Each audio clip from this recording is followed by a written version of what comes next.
Hey guys, it's Joshua here, back with another retro handheld review.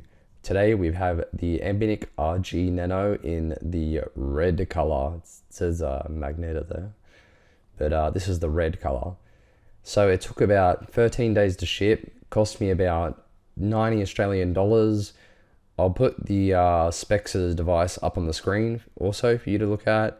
This is the packaging it came in. So it's pretty tiny, but let's get into it. I'll just have to try and lift this off right here, and looks like it's not going, so I'll just have to open it from the side. So let's get into it. To start off with, in the box, we've got the operating instructions.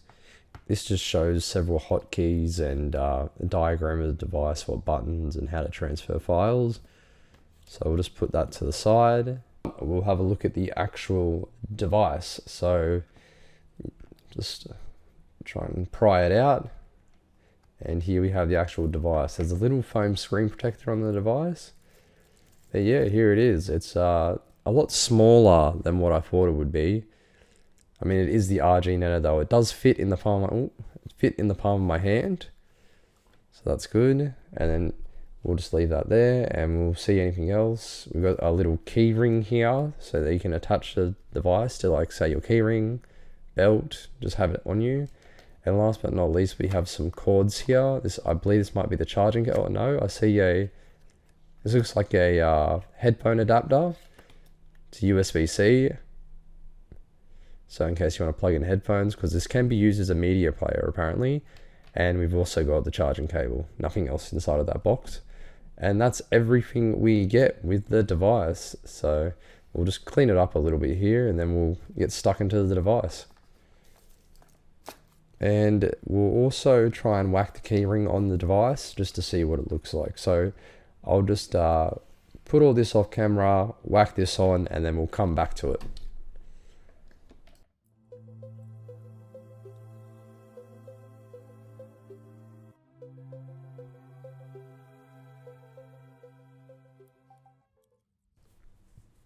Alright, so now that we have the keychain on, let's check out the build. And as you can see, it's made of aluminum. It's very sturdy, very, very well built, and it's tiny. It's very tiny. I'll just go and get a Miyu Mini and come back and compare the size of them. Won't be a second. Alright, so I'm back. I've got my Miyu Mini Plus, and let's have a look at the size. As you can see, it is about half the size of the Miyu Mini Plus. So it's definitely tiny, but this device was designed to sit on a keyring. So it's understandably very small. But let's look at the interface and buttons. So we've got our D-pad here. We've got our normal face buttons here. We've got a start and select button on the top. We've got two triggers, our USB charging port. On the side, we have our power button and a micro SD card slot, I believe. Just see if I can get the micro SD out here. I think this is just an all-one Anbernic gives ya. On the bottom, we've got a speaker, nothing on the back, and I think that's all the buttons on this device. That's all the inputs. So, but yeah, it's a very, very good build quality with the aluminum. So it's really nice. So let's actually get into the OS now. Let's boot it up and see what we can do. Alright, so we're in the operating system here. I believe this uses a modified version of the FunKey OS, which is another mini micro emulator. So we've got our emulators here. We've got Master System, Mega Drive, NES, PC Engine, PS1, Pokemini, SNES, Game Boy, GBA, and a few others, I believe. We've also got a Applications tab, which has a clock, File Explorer, Input Tester, Terminal, and then we actually have a Media tab, which has MPV, or a media player, a music player as well, so you can actually use this as like a little multimedia device.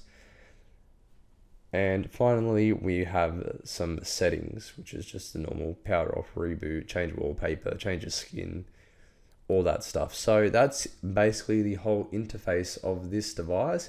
There's also a sleep function, but I couldn't get it to work. It says it's about holding the side button, and I've actually moved into this power off time menu, which I'm not really sure.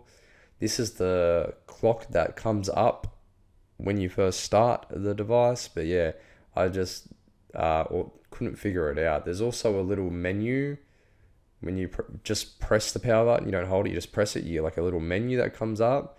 I'll just go through that a little bit later, but I'm trying to figure out how to get the sleep mode. There is a sleep mode on this device. Alright, so looking at the in-game menu now, to access it, you just press this side button here when you're in game, and you've got a few options here. So first we have the aspect ratio. You can have scaled or stretched. You can also change the volume, the brightness. There's also a save and load save spot, and then there's exit to menu. So this is all the in-game options you can have. You can change the volume, brightness, start, save and load game slots, exit menus. Different emulators will have different options, but now let's get into the emulation testing.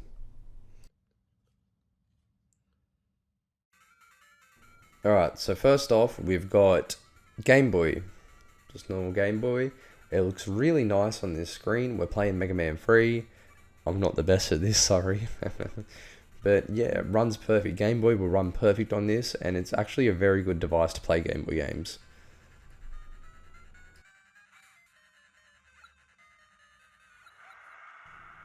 Alright, next up we've got Mortal Kombat 3 on the SNES. The SNES will also run perfectly. There might be a few titles that will have a bit of slowdown, but as you can see, I'm playing Mortal Kombat 3, and I'm not really good at this one either, but yeah, it's running well. It's running very well.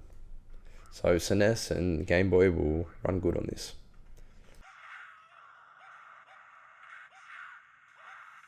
Alright, so next up we have Golden Sun for Game Boy Advance. Now there is a bit of frame lag here. I'm not sure if it's the screen or if it's the emulator. It might be the emulator, but it's not running at full speed. And most Game Boy games will be like this. It's pretty much pushing the limits. Not pushing the limits, but it's intensive. So it won't always run at full speed. But just be aware about it. They look nice. Game Boy games do look nice on this little screen, on this little device. And just a note, the little black artifacts you see on the screen, that's just my camera picking it up, but the game will look crisp on the actual device. Next up, we've got Sonic and Knuckles on the Sega Mega Drive. Now this looks really nice. It runs well. The gameplay is not the best because I'm having trouble pressing all the buttons, but yeah, it looks nice. Mega Drive does run nice on this, so it'll be a good device for that as well.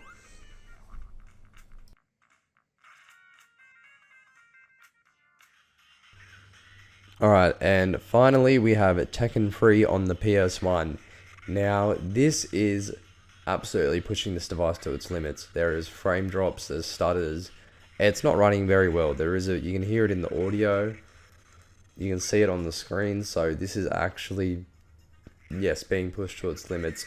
Some PS games will run near full speed, but most will end up looking like this. So, unless you play one of those games that could run at full speed, maybe Final Fantasy, but then again, that'll even have slowdowns. So, but yeah, I mean, PS1 does run, but not the best. Prepare to encounter slowdowns and choppy audio.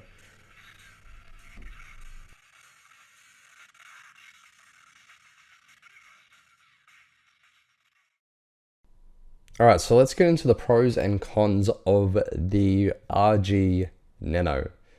So, for the pros, it doubles as a media player. You can put music on this, you can put movies on it, you can walk around, listen to movies and music, and just have that on your keychain. That sounds pretty nice. And another pro is the build quality. This thing is built amazing. It's very rugged. You can feel it's got a very good build quality with the metal shell, the aluminium shell.